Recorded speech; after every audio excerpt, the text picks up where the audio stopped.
అక్క బావి మధ్య నాకు ఏదో తేడా కనిపిస్తున్నాడే. చి ఆయన అలాగాడే, రాత్రి కూడా నా బొగ్గ గిల్లాడు. ఒసే అక్క నేను అంటుంది అలా కాదే, ఎందుకో తెగ టెన్షన్ పడుతున్నాడు. నువ్వు ఊరుకోవే, ఇంట్లో ముగ్గురు పోషించాలంటే ఆ మాత్రం టెన్షన్ ఉండదా? మిమ్మల్ని పోషిస్తే పర్వాలే, ఇంకెవరినైనా పోషిస్తున్నాడేమో జర చూసుకో. ఇంకా ఆయనకి ఆ ఛాన్స్ లేదు లేవే. హౌ? మా ఫ్యామిలీకి ఆల్రెడీ రేషన్ కార్డు వచ్చిందిగా. రేషన్ కార్డు వస్తే ఇంకా ఏరే అమ్మాయికి ఛాన్స్ ఉండదుగా. ఒసే పిచ్చక్క, సీక్రెట్ గా మెయింటైన్ చేస్తే ఏం చేస్తావు? మెయింటింగ్ అంటే తనని కూడా నీలాగే చూసుకుంటూ డబ్బంతా ఆగం చేస్తే?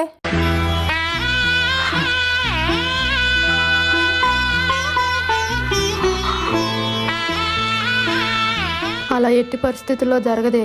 ఎందుకనక్క? బీరువా తాళం చేతులు నా దగ్గరే ఉంటాయి కాబట్టి. అంతేగా